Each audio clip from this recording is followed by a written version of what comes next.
All right, let's go ahead and call the meeting to order. Can you take a roll call, please? Sure. Good evening, everyone. Chairman Dibble? Here. Vice Chairman Schrader? Present. Commissioner Zarguni? Present. Commissioner Miller? Here. Commissioner York? Here. Commissioner Gonzalez? Here. Commissioner Mandel? Here. Commissioner Salazar Garza? Here. And Commissioner Munoz. Here. Quorum established. All right, at this time, I'd like to open, I guess, a general public comment. If you got anything, you'll be able to address specific agenda items one by one, but would anybody like to make us just a general public comment? All right, there being none, we'll close the public comment period. Item number 3, approval of absences. Can I get a motion to approve the absence of Commissioner Miller from the last meeting? So moved. We have a motion. Do I have a second? Second. All right, second by Commissioner Zarguni. All in favor, say aye. Aye. Any opposed? All right, item number 4, approval of minutes from the April 6th meeting. I'll make a motion that we approve the minutes. Second. Okay, we have a motion and a second. All in favor, say aye. Aye. Any opposed?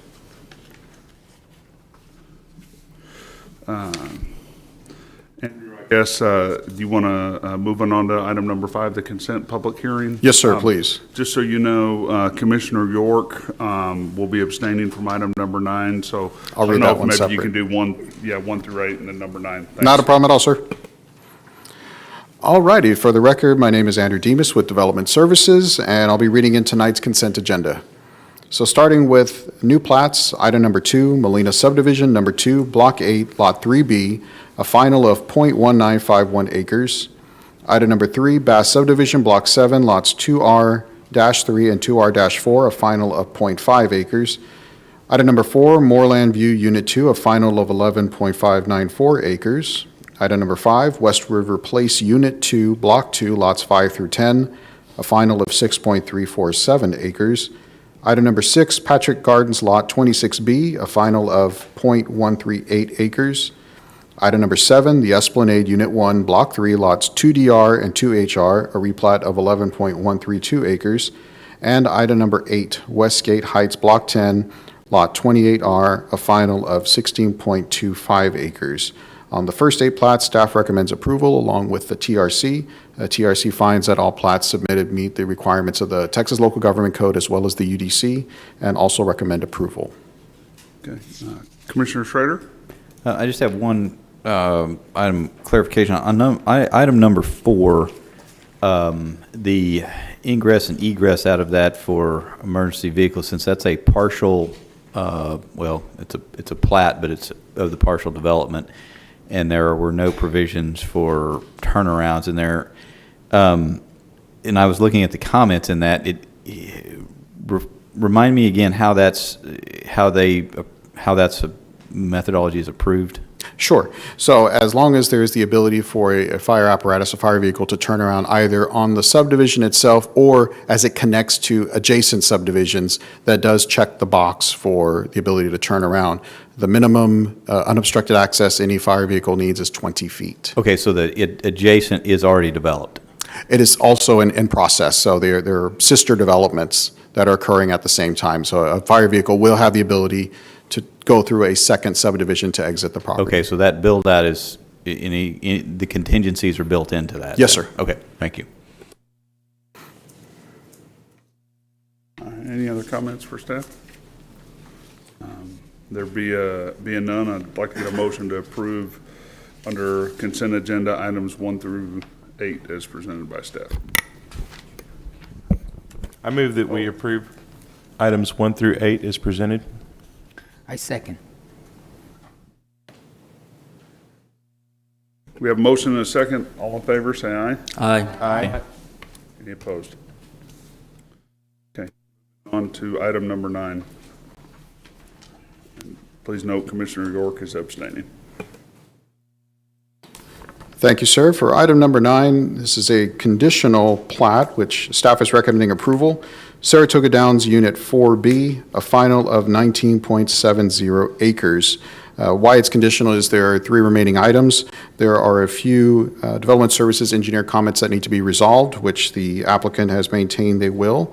There's one of those comments specifically is about the orientation of easements of utility versus electrical. It's more of a detail that has to be worked out before the plat is recorded. And the last item is there is a portion of land that has to be condemned in order to gain an additional access point that's needed due to the number of lots, or roughly about 101 lots in this subdivision. That necessitates multiple points of access. So we are still recommending conditional approval to keep the platting process moving forward, as we do with many different plats that have similar situations. So staff is standing behind it as a conditional approval. Any questions for staff on item number 9? There'll be none. I'll look for a motion.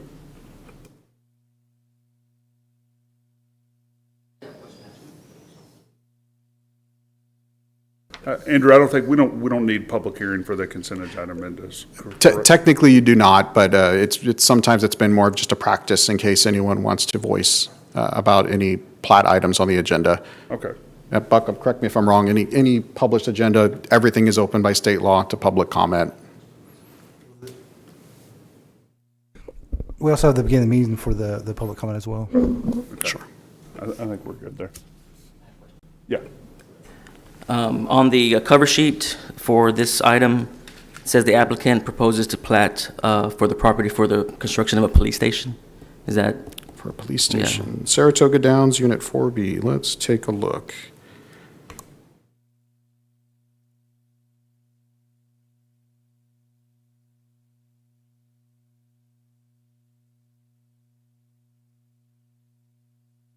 It may have been a typo on the agenda, but I know it is, in fact, if you can see it on the screen, it is entirely a single-family residential subdivision. Yeah, it's on the review comments, on the review page, on that first Okay. page, yeah. I will make a I figured it note. was a typo, just wanted to bring that to comment.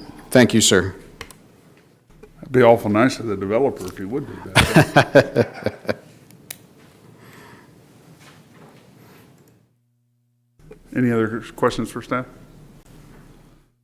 All right, I'll look for a motion on item number 9. Motion that we pass item number 9 as presented. All right, we have a motion and a second. All in favor, say aye. Aye. Any opposed?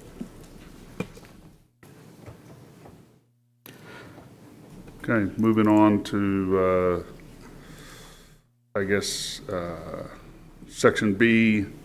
Are we going to do 10 and 11 as one item? Yes, sir. Andrew? Okay, very good. Thank you. So as Mr. Chair just mentioned, so items 10 and 11 are sister items as they both involve Padre Island, Corpus Christi, Port Sacal, Block 10, Lot 7R, a replat of .21 acres, which staff and the Technical Review Committee support, except for, of course, our favorite topic, and that is sidewalk waivers, which is item number 11. So as you'll see on the screen, this is the rough location on Padre Island at the corner of Gypsy and Hawk Nest Bay. Here's a wider aerial perspective to give you an idea of where on North Padre Island it's exactly located. It's currently zoned RS6 single-family residential and on a collector street. As you can see, the subject property, which occurs with many properties on the island, does not have sidewalks. Nor are there sidewalks continuing on to the north or to the south. And then you have one small extension that goes to the adjacent park. Here's a copy of the plat as submitted. Now, with every sidewalk waiver, we always present factors supporting the waiver and factors that are against, which technically support sidewalk construction. I know it reads kind of backwards. So supporting the applicant's point of not requiring sidewalks is that, in fact, there are no sidewalks along Gypsy. Even though it's a collector road, it's not eligible due to that status, meaning any road that's on the urban transportation plan is automatically disqualified from an administrative waiver. That's exactly why we have to bring it to Planning Commission. Even though, yes, Common sense says there's no sidewalks along this area. It wouldn't make much sense to add one. We can't make that decision on our own. It does require Planning Commission to sign off. So moving on to factors that support sidewalk construction is that both Gypsy Street is on the bicycle mobility plan and the urban transportation plan. And then second, that portion of sidewalk could connect to the park sidewalk on the adjacent property. And with that, if there are any questions, I'd be more than happy to address them. Commissioner Munoz, I don't know if you got, your button's still on. It's still on, but I actually do have a question. Okay. You referenced the bicycle mobility plan, Yes, sir. and Gypsy Street is on that plan as a, Correct. are bike boulevards intended to use sidewalks for bicycle travel or the street for bicycle travel? Letter of the code, technically, the municipal code says the only two districts in which you cannot ride a bicycle on the sidewalk are downtown. So there's not an inherent goal to say bicycles should belong on the street or on sidewalks. We just have a letter of code that says you just can't ride it in these two zones. For obvious reasons, it's the highest pedestrian areas, but ideally, you see most folks riding them on the road close to. In fact, this may be an opportunity in some of these cases where we have sidewalk waivers, if we know it's on a bike boulevard, maybe having a bike lane in lieu of a sidewalk, something that at least provides some degree of separation. But no, there's not an inherent goal to say you must be on or off a sidewalk. Commissioner York? Thank you. With the pictures, obviously, there's an existing home here. Do we know, what's the background? Why is this being replatted? It is to reduce a rear setback from 10 feet to, from 20 feet to 5 feet. The one that's up against the park? Yes. Is It's the not house already encroaching on that, or? No, but to build a pool or to build any type of detached structure, the build line comes into play. As I mentioned, there are a few times in which we can exert administrative authority. A build line, because it's on the recorded plat, we can't exactly go over a certain, no pun intended, a certain line. So that is why the replat occurs. Happens many times also in the front yard when swimming pools are built, that there may be a more intense build line of 40 feet and the setback for structures is only 20. So in that case, whichever is more restrictive takes precedent when we do plan review. And that's why you have to have a reduction via a replat to eliminate that line. Okay, thank you.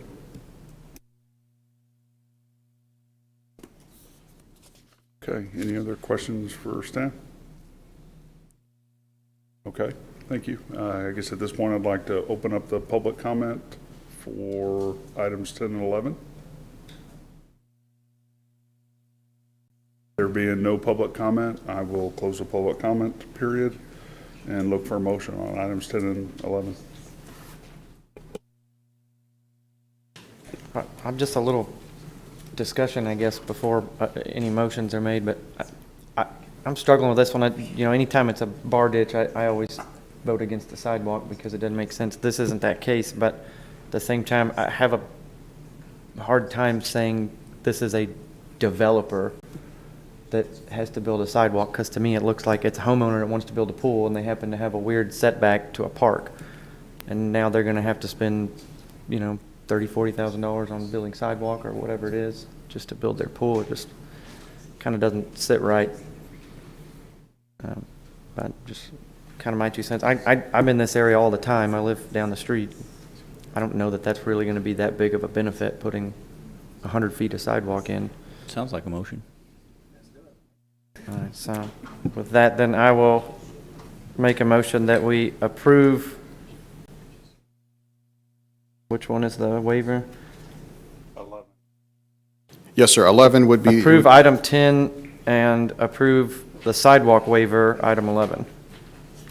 Second.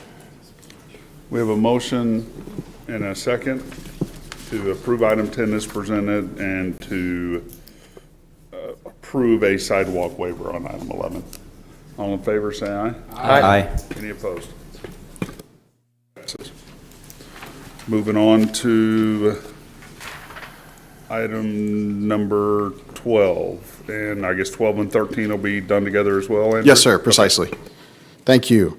Items 12 and 13 are Flower Bluff Estates, Block F, Lot 19, a replat of .88 acres, very similarly to the previous two items, where staff recommends approval for all items except the question of the sidewalk. So as you'll see on your screen pertaining to item 13, the request for sidewalk waiver.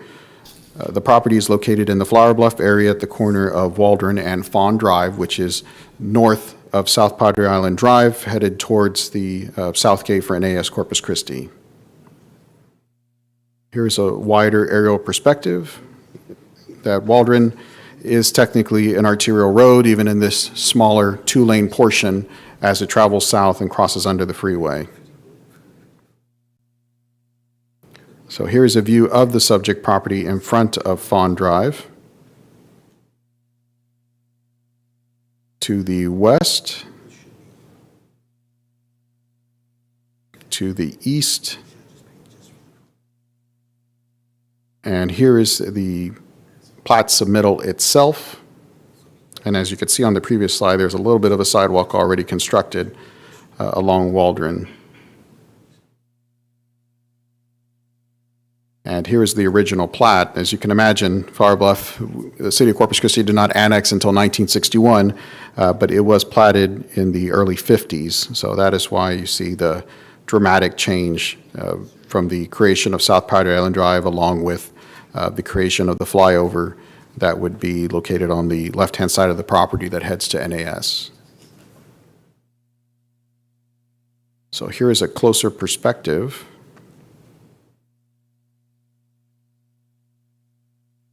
Now, again, we list both sides of the argument.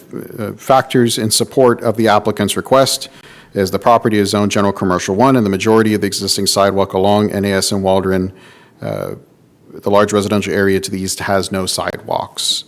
There are no destinations on either end of Fawn Drive, which would generate high levels of pedestrian traffic, meaning it's not in a safe routes to school area. There's not a major commercial node that a person would be typically walking to. You may have some foot traffic to a convenience store, but that would probably be the most amount of pedestrian traffic. And then third, there are no convenience stores, gas stations, city or school bus stops, apartment complexes, or other housing developments at either end of Fawn Drive or adjacent to Fawn Drive itself.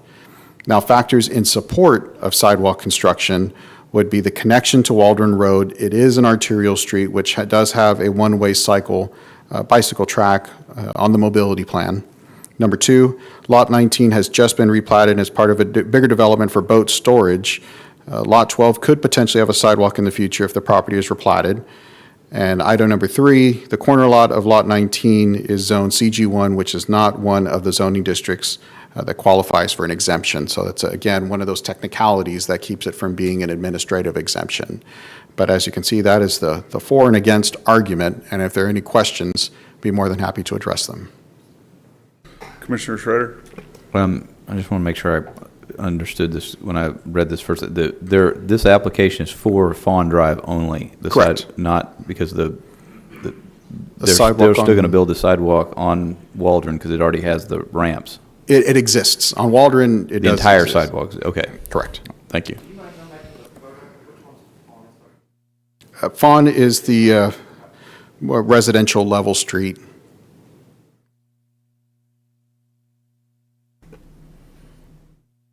Any other questions? All right.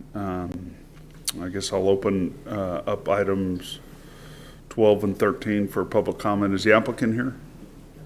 Yes. You would please state your name and address for the record. Taylor Hunt, 522 Pierman.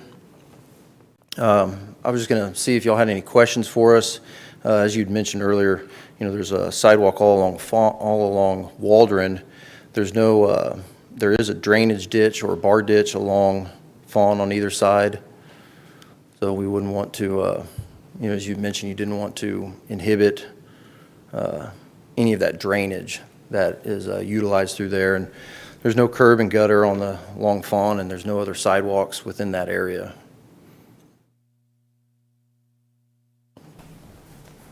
Any questions for me? Any questions for the applicant? What are you planning on building? Boat storage. Okay. Boat storage facility. And then we also Andrew had mentioned Lot 12, that is not in the current plan to replat that, so we wouldn't extend that sidewalk any farther.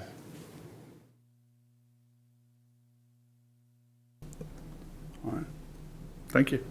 Thank you. Any other public comment on items 12 or 13? There being none, I will close the public comment period and look for a motion. Make a motion that we approve the sidewalk waiver and the plat along with it. We have a motion and a second. All in favor, say aye. Aye. Any opposed? Okay, moving on to item number 14, new zoning case. Thank you, sir. Our only zoning case for the evening is item 14. This is case 0422-01, Robert Dominguez. The request is located at 4040 Violet Road from the RS6 Single Family 6 District to the CR2 Commercial Resort District. So as you can see on the screen, the location on the right-hand side is your wider perspective, which shows it's in the that kind of zone between Annaville as you transition into the Cal Allen area. The largest major street to the north would be Leopard, and this again is located along Violet between several properties that are zoned single family, along with properties across the street that are also zoned single family. So as you can see, transitioning to the land use slide, the proposed use is a mini storage facility. The last update to the Northwest Area Development Plan was back in 2001. The future land use map does identify commercial zoning, but as you can see, all of the surrounding uses, the character of the neighborhood is single-family residential. You don't have any major commercial at either the general commercial or, in this case, oddly enough, resort commercial, which is usually more indicative in your tourist areas at any location until you reach Leopard Street, which at Violet, that is the corner of HEB, essentially. Now, the existing zoning, again, is single-family residential, which matches everything around it. The adjacent land uses are all low-density residential uses or vacant properties. You do have a few old non-conforming mobile home parks, but other than that, those are the primary adjacent uses. Now, of the 9 notices mailed out, we received 0 in favor and 3 in opposition, which is roughly about 13%. The reason we put those percentages, as always, is when it gets to City Council, if that threshold crosses 20%, it requires a supermajority vote to approve at that council level.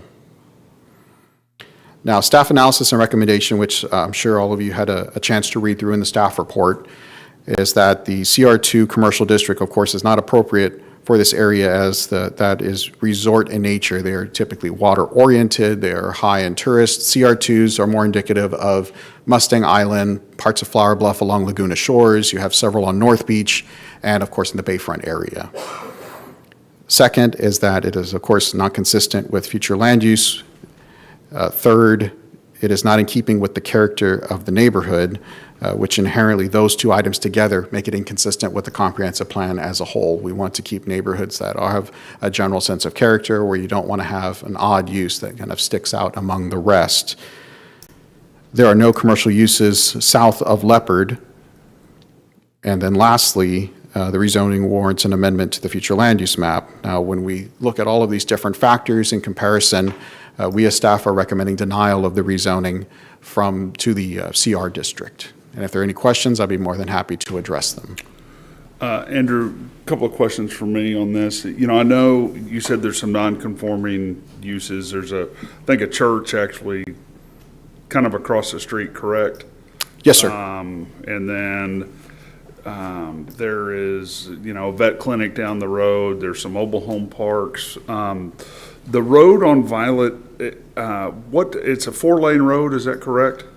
Correct. In that stretch?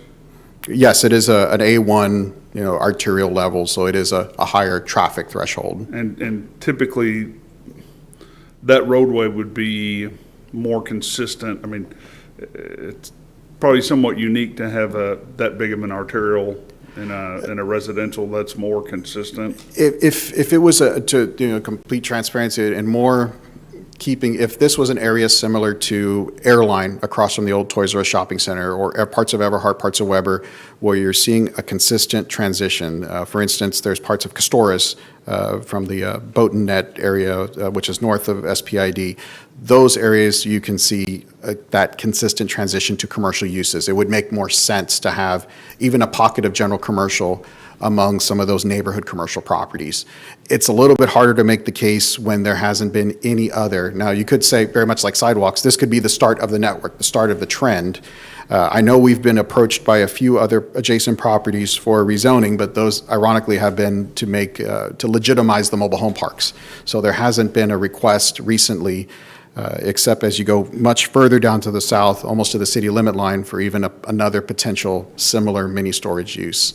Outside of that, this has been and has remained some level of residential. Yeah, and I guess part of it, you know, the master plan hadn't been updated in 20 years. I think in there, the future use was kind of commercial for this, although it hasn't been updated. When you drive this section from Leopard heading south, I mean, regardless of what's in the zoning map, I mean, the appearance is, it's kind of a mixed use area. When you see the mobile home parks, when you see the church across the street. You know, my question is,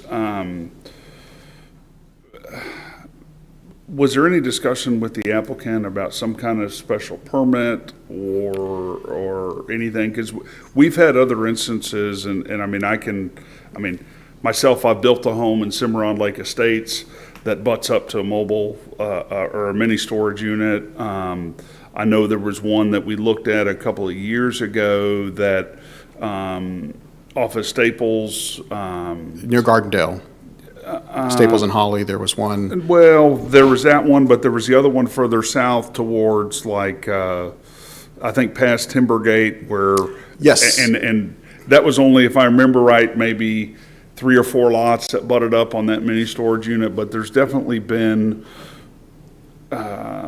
instances that I'm aware of. And again, I didn't know what the land uses were in that case, but I've certainly seen where mini storages, and I think the other thing too is, I think where I'm struggling is if you look at this property, you know, these are very deep lots, not particularly wide, you know, and a lot of them have a house in the front and then a whole bunch of vacant land, you know, behind it. And so just kind of a unique area, I guess. I completely agree. It's at no time do we as a city, as planners, we want to, of course, drive a catalyst for change. If we see an area that's up and coming, absolutely. This could be that spark that it takes to redevelop an area. We touched on the special permit idea. Originally, they applied for a PUD, a plan unit development, which, again, ideally, plan unit developments are more of your master subdivisions, your townhouse developments on the island that need that 4, 5, 6 level of variances throughout different deviations from the code. So it didn't exactly qualify for that. Even if they were to apply for the general commercial district, which is typically the minimum zoning you need, it gets into the minutia of the UDC where you kick in things like buffer yards. So buffer yards, when you have general commercial next to single-family residential, are 15 feet. So right off the bat, because of the size of the lot, you're losing 30 feet of developable real estate. So just without even a special permit, just pure straight zoning from RS6 to CG or CR, you're losing a massive amount of land on an already narrow lot. So that was another thing when we had our internal discussions of, it's not so much we're inherently against the use or against the idea, it's that it doesn't really fit in this location, not only just because it's not consistent with the neighborhood, but physically it's a very tight fit to get this type of development to work with your fire turnarounds, your hydrant requirements, the depth. It can turn very sour very quickly, that we've seen with other developments. So we have to take those things into account. Commissioner Miller? I was just curious why CR2? That's a great question. You know, we asked that of the applicant, and that's the option they chose. I think they were looking for something that was a little more beneficial on setbacks. It's not the first time we've seen something similar because CR2 also allows 44 dwelling units per acre. So we've seen a few times where folks have applied for it to try to take advantage of different development standards. Ideally, general commercial would be the most logical to apply for, but we advise, we don't discourage or prohibit someone from applying the desired district of their choosing. Schrader? So I think I'm understanding the rationale now a little bit, which is now the problem I think I'm going to have with it is the CR2 avoids the buffer yards, but the storage, the proposed use for storage is allowed in that. So as opposed is to avoid the buffer yards and conversely make it developable as that function, as you've noted, is what it takes to do this. But that's the whole purpose. If we're taking out the buffer yards to the neighbors, then it's taking away their ability to have some buffer. So correct. To me, this doesn't make sense at all because it's going around the intent. Okay, thank you. Any other questions for staff? How big is this subject property? The subject property, so we will get into the details on our staff report. It is 3.37 acres. And they're proposing a mini storage unit. Yes, sir. So to Commissioner Miller's point, no reason other than request of a CR2, because I was surprised on why CR2 on this location. So I just didn't know if they had any other plan. No, that is the only plan that's been disclosed to us is purely mini storage. They did mention potentially having a single-family home in the front for someone to reside, almost like a caretaker. But outside of that, nothing that screams touristy for the CR district. Okay, thank you. What's the width? The width of the property is, let's see.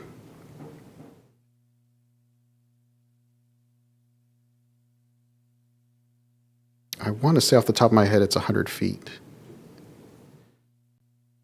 Might be 2. But I can research that. Yes. Oh, I apologize. Okay. So it should read that where we mentioned on the PowerPoint the inconsistency, this line should actually read high-density residential instead of commercial. So that's where why it warrants an amendment to the future land use map. But thinking back on the width question, I want to say it's close to 200 feet off the top of my head. Now the questions that gets into a question about driveway separation and access points and all those fun stuff, but that's more building code side.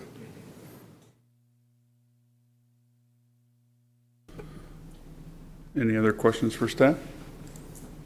How many lanes is that road? That is, at this current location, 4 lanes with a center turning lane.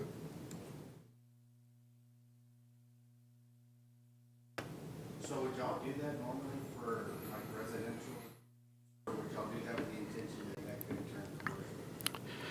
You know, that's a chicken and egg argument I struggle with every day because in the world of planning, uses drive cars, which drive people, but roads also drive uses. So it's always which comes first. Now, knowing the history of Annaville, Violet Road is a very, very old road. It's one of the first roads probably in this area when Leopard Street was Highway 9. So it makes sense that it existed at such an arterial level because Leopard was the highway. This was years before 37 was even dreamed of. So that's why I think it exists to begin with, but it doesn't really quite fit the character as today. It's one of those artifacts of the past that has remained, and we're very rarely as a city going to give up right-of-way and shutter lanes to keep traffic moving because you do have schools in the area and things that are high of a traffic demand. You do have bus stops that give the ability for traffic to still keep flowing. But as you'll see on the bottom of the screen, the traffic demand model, this capacity of road can handle 30+ thousand vehicles. And right now, and this count is updated every 10 years of its possibility of volume it can handle. So right now it's traveling at a 12% capacity. It's a very low capacity compared to like Yorktown, which is a very high-capacity street. So I think, again, it's one of those leftovers from annexation decisions many years ago and original orientations of TxDOT highways. Commissioner Salazar Garza? Can you go back to that picture of the land? Yes, ma'am. Okay, so this warehouse or storage units they want to build, the back of it, it's not going to be an opening or anything to that Leonard's Drive? No, there would not be access. That's just closed right there then? Correct. So if they decide to build it, then it's going to be something that just going to be turning around? You're going to have turnarounds for fire access. 28-foot turn radius, and that can encroach into a buffer yard. So Yeah, imagine that's- you're really not working with, 200 feet of width. You have to take 30 feet off of that and narrow it even more, then subtract for buildings. You're going to have drive aisles for customers. It starts to shrink. Every little bit counts. Right, and considering now the way from what I know, the Annabelle Fire Department, their trucks, they're really, got some plush-looking trucks that are even bigger. So, yeah, I think that may be an issue there. Yes, ma'am. The trucks never get smaller. It's Yeah. kind of like an F-150. They never get smaller. No, they're big, they're nice. Okay, thank you.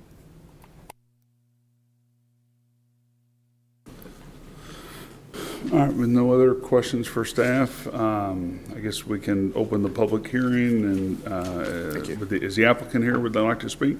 Yes. Would please just state your name and address for the record?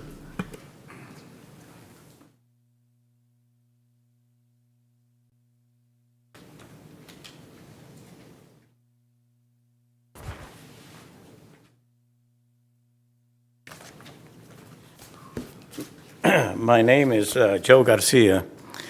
I'm at 4220 SPID, Suite 212, here in the city. We're here to ask for you to consider the zoning. Now, we don't want the CR zoning. We want the commercial general, but we know that the staff is against the zoning. We talked about a special permit in lieu of. I have a site plan, but it is 200 feet wide, the property. And it would go 690 deep. We have zoning, we have buffer yards planned in the development. We have we've shortened the frontage to 80 feet. That's what it's on your meets and bounds description. We start with 80 feet. We left out the left and right parts of the frontage to build a single-story house if the developer wanted to. But we have 80 feet by 110, and then it widens out 200 to 690. Now, I don't know if you've looked at the site plan, but it would give the buffer yards on both sides and give out the development of the units interiorly. We have a caretaker's office that would be in the front. I should say an office for the development and a caretaker's on second floor. We have approximately 35,000 square feet of units in the first phase, and we have 22,800 in the second phase.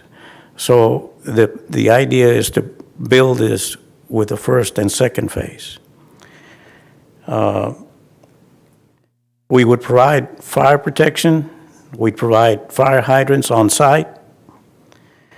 A 6-foot screening fence totally around the property. We'd place canopy trees up and down the property along the sides. The neighborhood is it is a residential property, but it is, I think, in transition. It's large properties. The property is not wide enough, 200 feet, to create a subdivision or one street down the middle with lots on both sides. 200 feet doesn't give you that. We think, and my client will come up and talk to you about the specifics, but we think the multi-tenant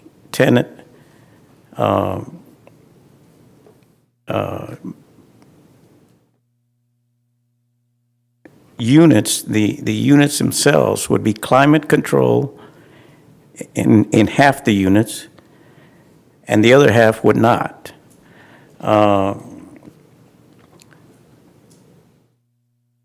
We have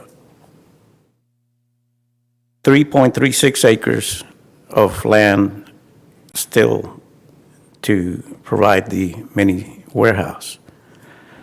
I'd like to answer any questions you may have, and feel free to ask. Commissioner Schrader? Okay, so you said at the beginning of this, because I'm going to make it kind of clear what we have to deal with here. We're not here to talk about any of what you plan to build on there. Okay. This is a zoning case. Right. Okay, so you may tell us today that you're going to build mini storage, and tomorrow you're going to put Ferris wheel. Well, if it's allowed in that, in other words, we can't determine it based on that. But I did hear you say that you want CG2. Right. That would And so allow. why was that would not allow- applied for? Well, that was a question that I am going to say that I take the blame for that. I put that on the zoning. It was not to be, it was simply CG, not CR. And it was my fault. But in any case, we want you to prepare, in this case, a special permit for your control, for your use in controlling the development. In a special permit, you can control what you can and cannot do. And we would be agreeable to that. And that is yours to take into account. Well,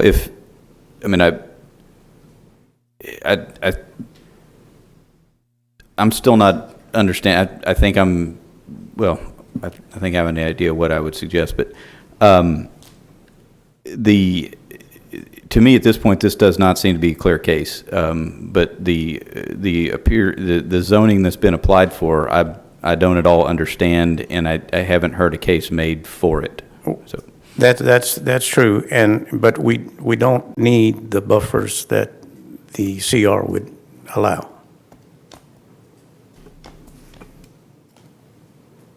The owner is here, and he'd like to come up and talk to you about it.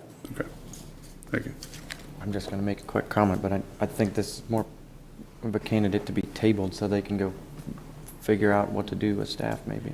Yes, I'm in agreement with this tabling action, but before we take that, I'd like to have the owner come up and talk about it.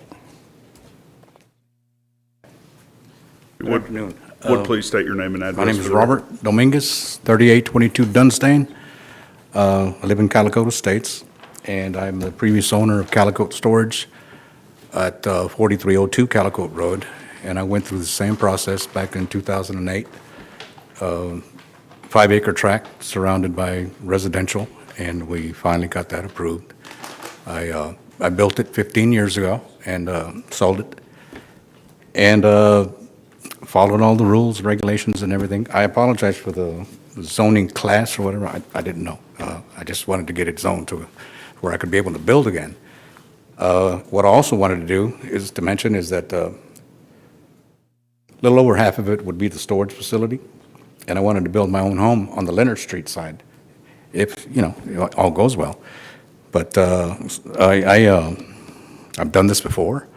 I've got all my original plans. I know what to do. I know how to do it. I mean, at Calicote, I did everything, the utilities, fire hydrants, everything, and everything was approved. That's really all I like to say, sir. I'm sorry. If you've got any questions, please feel free to ask. Commissioner Miller?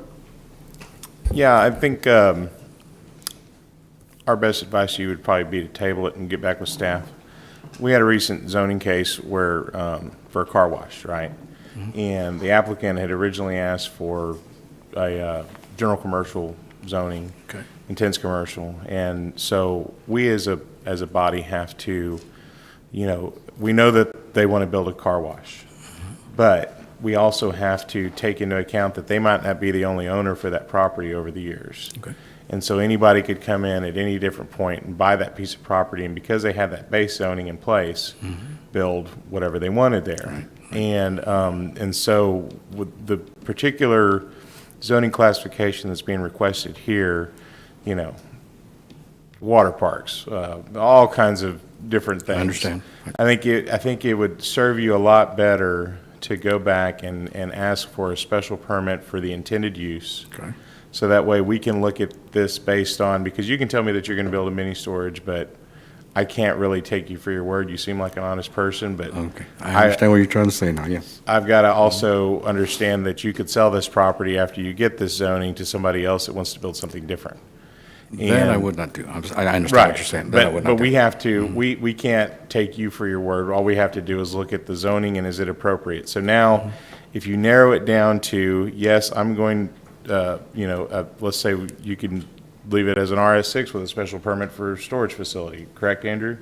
That's correct. Yeah. I did not know that either. So then we can look at that and say, okay, we know that he's going to build a storage facility here, and then that can be communicated to your neighbors whenever they do the notice, and they can say, okay, well, we know it's going to be a storage facility, we know it's not going to be a water park or any of these other crazy things, and then your neighbors would have the opportunity to respond. We could hear their arguments for or against, we could hear your arguments for or against, and then make a decision based on that. Excuse me. Is there anything I can, else that I can show you to show you that this is what I'm going to do? And I'm at the Can't. planned.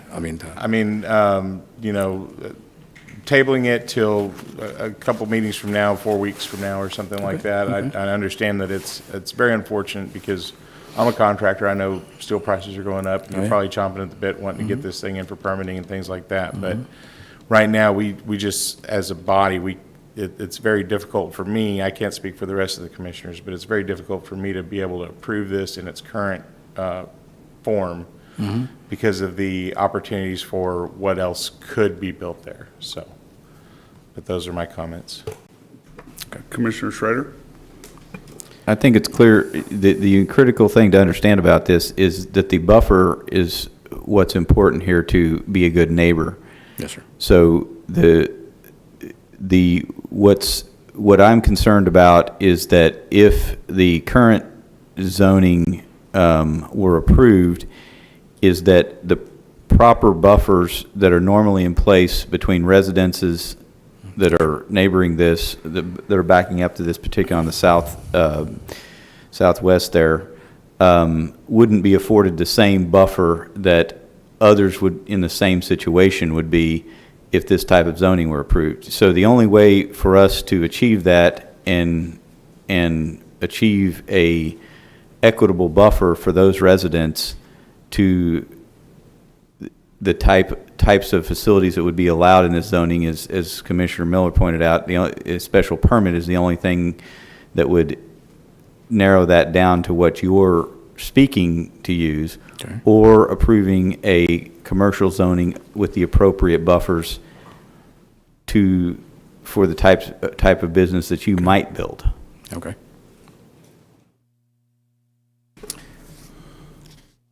Okay. No more questions? Okay. Thank you. Thank you. I'd like to go ahead and open up the public comment on item 14. If you would, please just come up and say your name and address for the record.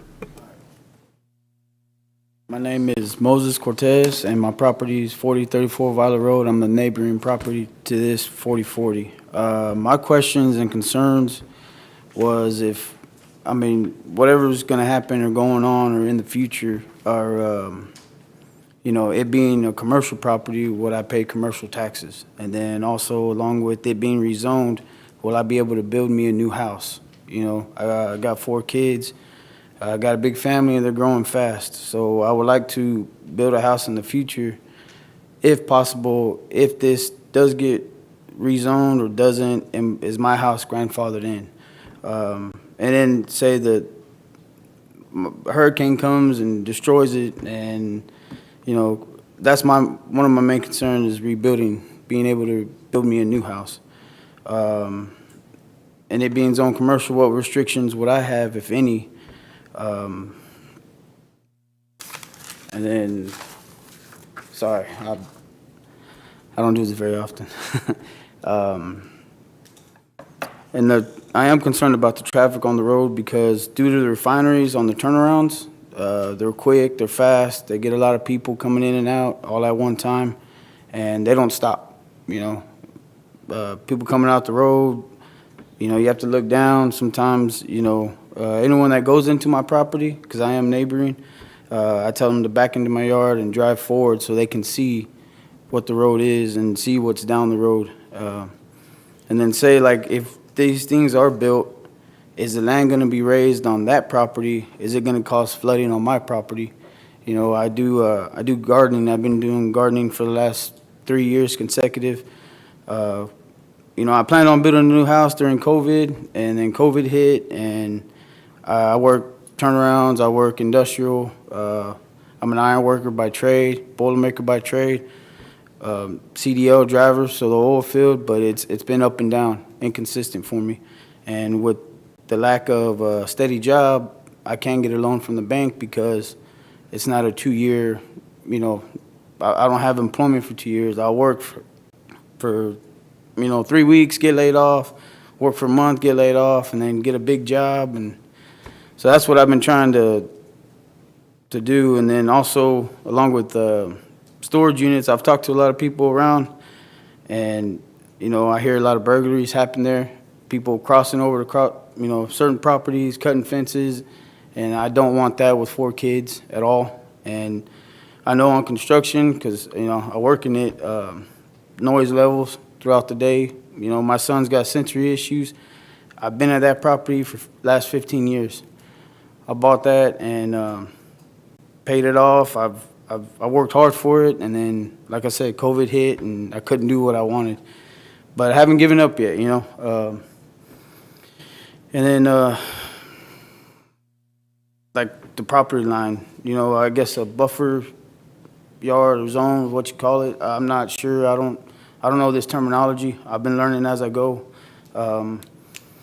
So, I'm worried about that. And then also, anytime any work has been done to that property, a lot of people cut through my yard to go to their yard. I haven't put a fence up because of the electrical lines and the water main. I don't want to cut off access, but I do have a small fence, which when I built that fence 12 years ago, I was young. I talked to the neighbor next door. They said, hey, you find stakes in the ground, build it. So that's what I did. I talked to the people behind me.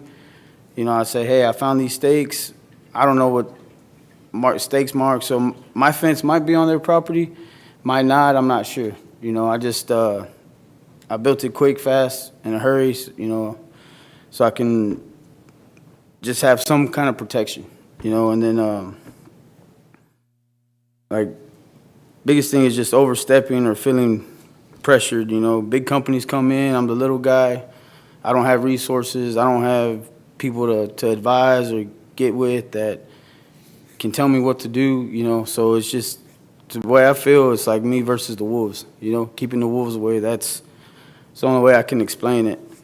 And then also within the area, I looked up at the amount of storage units we have, and within a 10-mile radius, I was able to count 15. So, I mean, I feel like being in the neighborhood, we don't need another one. I'm not against it, but, you know, just, I don't know, you know, being lit up 24 hours a day, worrying about, you know, people crossing my yard if they have a discrepancy or some kind of, you know, they can't pay or whatever goes on and happens. But these are my concerns, is just the rezoning, what would it do to my property and my taxes, and then just, you know, the property lines and getting all that switched up. When I bought the property, I used the previous survey. That was 15 years ago. I couldn't find that, so thank you. Just to kind of address a couple of your things. One, whatever zoning happens on this property, it doesn't have any impact on your property. Your property doesn't change. There's no changes in the property lines. It's still the same property that that you have. And so I'm sure it's zoned RS6, being adjacent to the property, and so you would be afforded, you know, the ability to build anything that meets that zoning requirement. In regards to issues that you brought up, like drainage and could it flood my property, that's not really a zoning issue. That's more of a building permit issue. But just know that the city, as part of the building permit process, would kind of verify that all of those things are done in accordance with the Unified Development Code and the building standards that they have. And so certainly drainage is one of a host of things that they look at. You know, in regards to the buffer zones that they're talking about, basically buffer zones in general, when you have one use of a property that butts up to another one, it's basically a buffer zone where nothing can be built in that. So it's not like they're going to be able to build the storage right up on the property line. There's going to be some buffer, and again, certain zoning requirements have different requirements, and so typically the more intense the use is, the greater those buffer zones would be. And but again, that if they didn't meet the approved buffer requirements, that's something that's not going to be handled at the zoning phase. That would be part of the permitting process, and as part of that, they have to give a whole site layout and plans, and then the city verifies that they're doing it according to the plan. So I don't know if that helps answer some of your questions, but it does. Thank you. Okay. Are there any others wishing to add public comment on this item?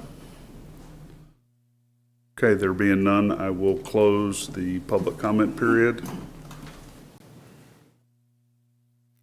I guess look for a motion on.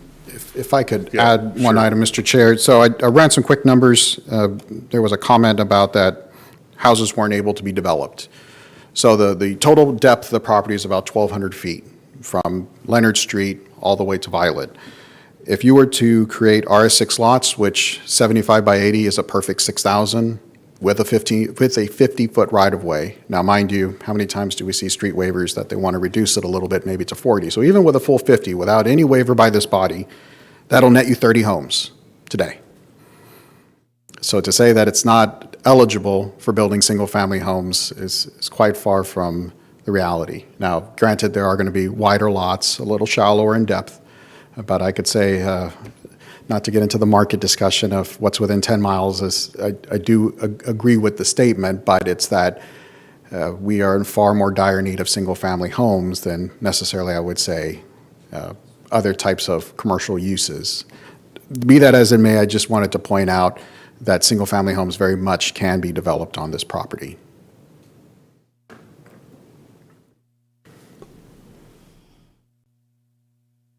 Commissioner Strick? I was going to make a motion, unless Okay. there's other further comments. I'm going to make a motion that, I guess a comment first, and then, so I do want to make it clear that our purview in this is to make an equitable zoning for both the applicant and the surrounding neighbors. There are a number of concerns, obviously, with this property and the type of development that may go on it. But again, the biggest concern here is making sure that there's the proper separation. If we are going to be considering a change in zoning, the first and foremost is it the type of zoning and done in a way that provides the proper separation for the surrounding neighbors, particularly in an area where, although not densely developed, they are developed. So I'm going to make a motion that we table this item until the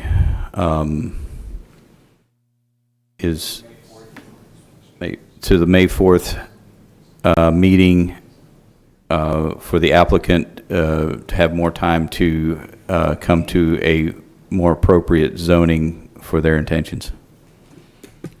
I'll second. Andrew? Yes, sir. Would is May 4th even enough time for y'all to get with the applicant? Renotice, At best, since we've opened the public hearing, we've checked the box for the need to renotice. So that's always my first worry is, did we have the actual meeting? We could, if you want to give 2 cycles, that way to give a little more breathing room, we can absolutely do that. You still have checked the box of hearing it within 45 days, so you're code compliant with the UDC. But it's at your discretion if you want to come back on May the 4th or the following cycle. The one thing I was just asking Buck was that there's a line in the code that I have to get clarification on whenever you amend your application. So let's say they want to step down to CG or step to maybe single family with a special permit. Intensity of your request matters, meaning if I ask, for example, light industrial and I change my mind and say, I want to go back down to general commercial, then I actually have to withdraw my application and start over again because the intensity of the district has changed. I can always step up in intensity, I can never step back. So I just want to make sure that CR doesn't quote unquote rank higher than general commercial or maybe an alternative description because that warrants a withdrawal and a brand new application. Other than that, that is something I didn't want to put him on the spot. So, but tabling would buy us the time to get the formal answer. Other than the fact that is just a policy, I guess, is there a practical reason for that? Why you can't step down in the middle of the... That is actually a letter of the UDC. Right, I get that, but does it need to be? That's what does it make sense? I guess It can affect our staff recommendation, meaning if, I don't want to bring up the car wash, but a car wash would be a good example. It can change and it can change how we see what the recommended land use should be because it opens the door to more intense land uses. So if CR and CG are close enough land use wise, there's no problem. It could be an adjustment to the application. But hold on the car wash deal, the initial request. I'll clarify. So the policy is you can't request a more intensive, so you can't go upwards because you're kind of doing a switch and bait. You're saying, I just want. That's the inverse of what you just said. Right. So it's either I want to make sure the ranking of the 2 districts don't change. That's what was throwing me off too. Yes. So. I'm sorry. I said it backwards. Yeah. If you're at a district and you step up, so I want to make sure CG is not an up of CR. But if they took basically my recommendation of an RS6 with a special permit for a storage facility. That would be a step down, and that would be an amendment to their application. Grip it and rip it. Sorry for convoluting.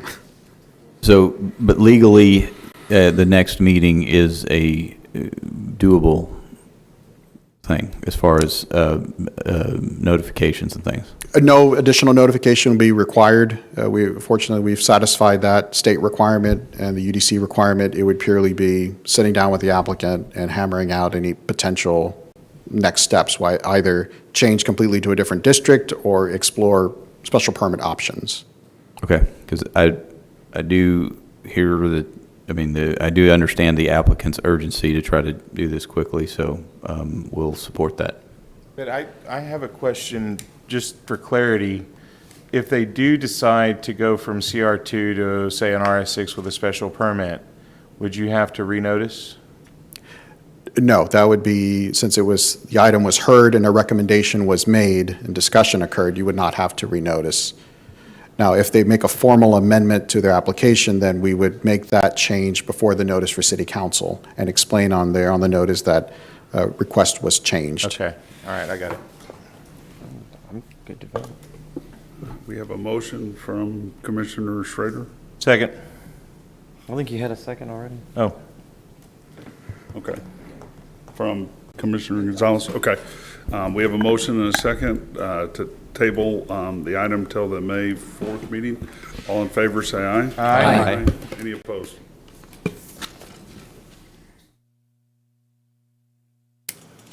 Moving on to item 15, we have a briefing on the master planning and impact fee study.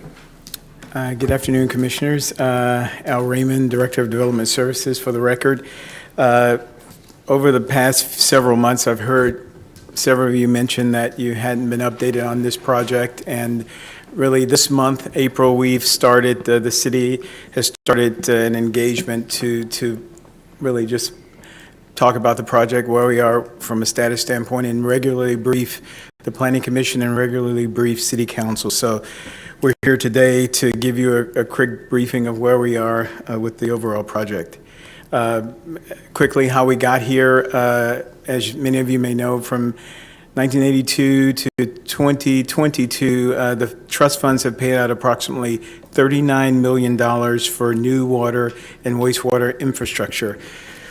August 2019, City Council gave a direction to re-examine the trust funds and assess if there's other alternative means for funding infrastructure growth.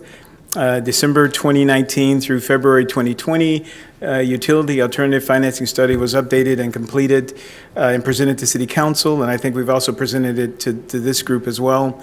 The study recommended transitioning from trust funds to impact fees for infrastructure expansion. May 2020, an RFQ was issued for master planning and impact fee study. July 2020, Pape Dawson Engineers was selected as a consultant to perform this master planning and impact fee study for the city. Council approved the Pape Dawson contract on in February 2021.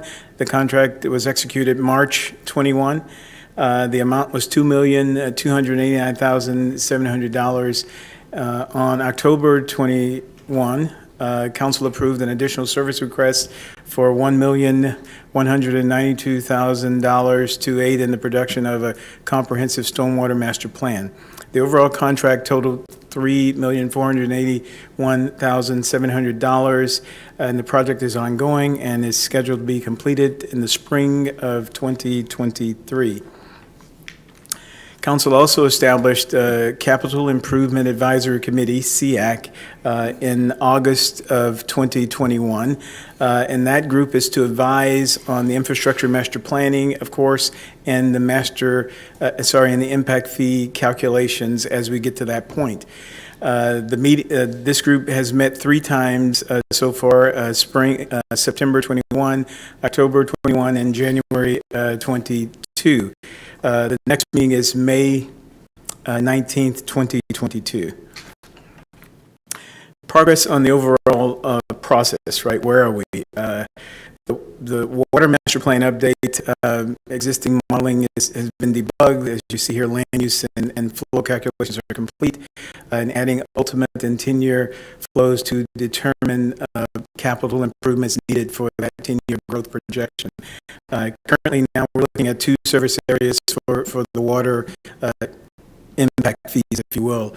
Wastewater, basically the same statements, and wastewater will probably have 6 service areas for impact fees based on the 6 wastewater treatment plants in the city.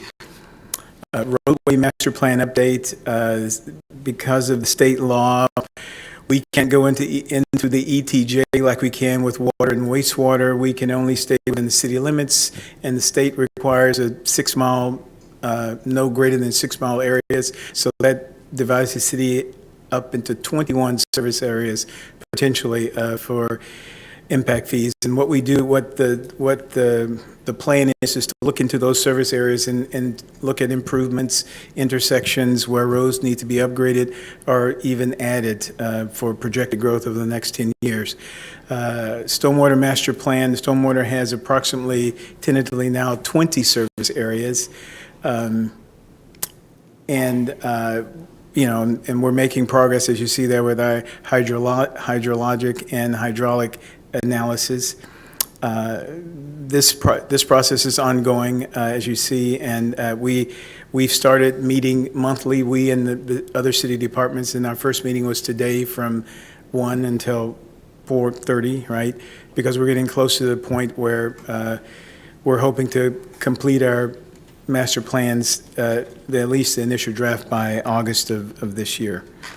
This is an example of the roadway master plan service areas, just to give you an idea. And when I come back, hopefully in next month, I'll have a lot more graphics so you can see where we're working and what we're doing and where we want to go or trying to go to.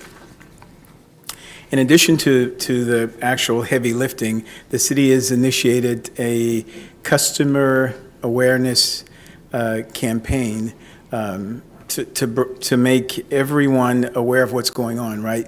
Not only do we want City Council to hear from you, the commissioners, but we also want City Council to hear from the regular everyday citizen, right? And this is a difficult subject to get across to just the everyday Joe, so we're trying to do our best to bring it down to a level where people can understand why does this impact me and why should I care. Developing Our Future Corpus Christi is a project to help the city plan and pay for growth in a more intentional and sustainable manner. As I said earlier, Pape Dawson has been hired to develop the comprehensive master plans, which sets a roadmap for where we want to grow over the next 10 years, right? And hopefully to develop an alternative funding mechanism to pay for infrastructure expansion. Why is this project needed? Developing master plans for each service area, water, wastewater, stormwater, and roads will help the city grow more sustainably, and the plans will direct how to best fund the expansion of infrastructure needed when new development occurs. As many of you may know, the trust funds, which we use now and has been in use since 1982, the trust funds only pay for water and wastewater extensions, new water and wastewater extensions. So if there's roadway infrastructure that's needed or stormwater infrastructure that's needed, that's funded somewhere else. It's not funded through the trust funds. In addition to that, if the new development increases volume for treatment plants, whether it's water or wastewater, that extension or that increase to the treatment plants is also funded elsewhere. It's not funded through the trust funds. The alternative study that the consultant is doing hopefully will provide a better method and a better plan of how we can fund all necessary infrastructure for new development. Solving the funding issue. Impact fees will, in the alternative we're looking at is impact fees. Impact fees will be an alternative to trust funds to fund the expansion of utility infrastructure and roads to newly developed areas. Impact fees ensures that fees associated with connecting new infrastructure to existing infrastructure is appropriate, and really new development pays its fair share, right? Based on rough proportionality, their impact on the network, those are the fees that they would pay. Most importantly, though, the last sentence here is that impact fees provide predictable funding for infrastructure improvements shared by all new development, right? What's the benefit to Corpus Christi? Impact fees ensures the city maintains its expected level of service for all residents and businesses, keeping the city a great place to live, work, and play. And that's really the goal of what we're hoping to accomplish with this contract. Does the community have a say? Of course you do. We, next week, we'll be launching a website, www.developingourfuturecc.com. It'll have all information. We'll update it bi-weekly. Citizens can go there and interact. Really, there's a survey to take. You can interact with a lot of the information that's on the website. Obviously, they can engage with the CAC, the Capital Improvement Advisory Committee. Those are public meetings it'll be in, and finally, now we're back in this building on the 6th floor. So on May 19th, we'll be back in this building on the 6th floor. And those, again, will be posted, much like this meeting, much like City Council. Those are public meetings. And of course, we are now, as I said, starting this month, we'll be having many community meetings, also updating the Planning Commission regularly and updating City Council regularly with briefings as to the progress we're making until really out through the remainder of this year. And here's the project schedule. We've, of course, had our kickoff meetings. This month, we will complete our land use assumptions, which we'll review with the SEAC committee here, as I said, next month. We've started master planning for infrastructure. We are meeting, as I said, on every Wednesday, the third Wednesday of each month to kind of finalize the approach, right, before we have these public venues of because the SEAC committee will ultimately give a thumbs up so that we can actually engage the public and start the process of saying, hey, this is how the city wants to grow over the next 10 years. Give your input, right? Starting in May, once and hopefully by August of this year, master plans will have a draft of them, right? That draft will include a CIP plan for the projected growth over the next 10 years, and that CIP will feed into the beginnings of the impact fee study or calculations leading to all those service areas for all 4 of the disciplines. Public outreach is ongoing up until including next year when this project culminates. Public hearings are basically ongoing as well. We start this month throughout spring of next year. Community meetings, city boards, city committees, again, Planning Commission and City Council with briefings. And ultimately in the spring of 23, January through March, hopefully, there'll be approval and implementation where the SEAC committee will recommend to council, make its recommendations on the master plans and make its recommendations on impact fees, and council will ultimately approve and adopt. That's the general synopsis of where we are, and if you have questions, I'll be happy to answer them.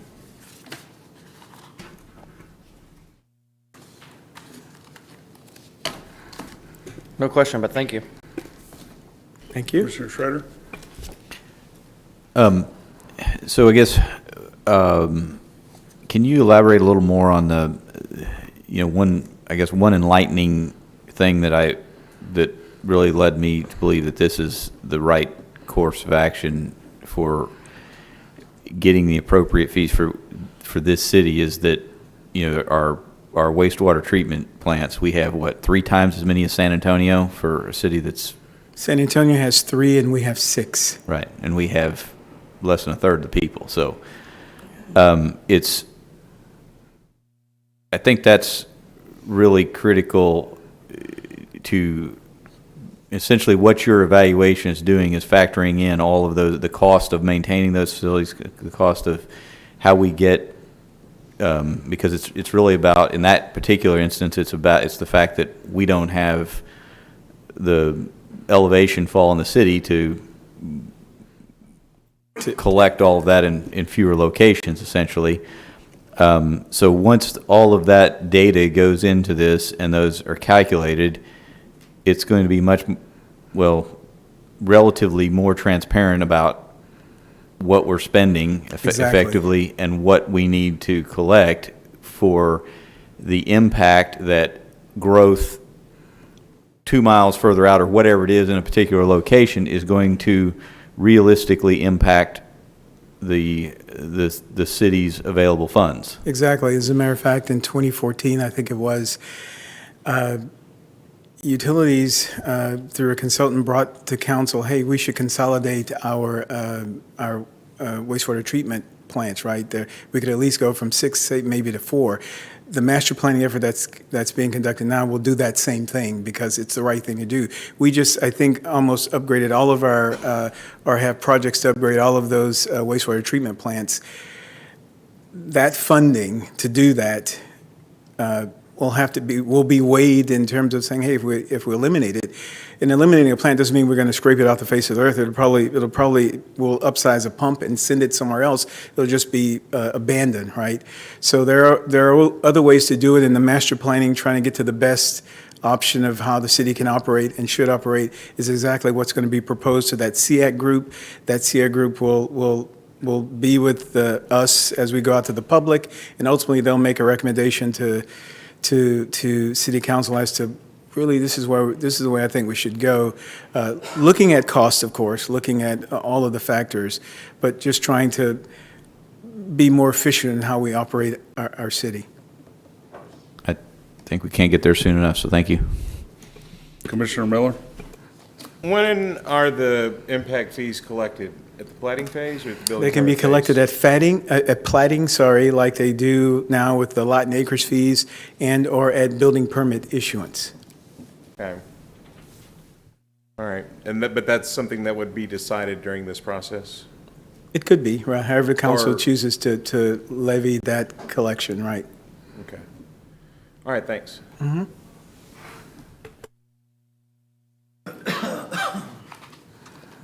Thank you. All right, thank you. Do we have a director's report tonight? No report tonight, thank you. Beautiful. Are there any future agenda items we need to get on the list? All right, there being none, we'll go ahead and adjourn the meeting. Thank you.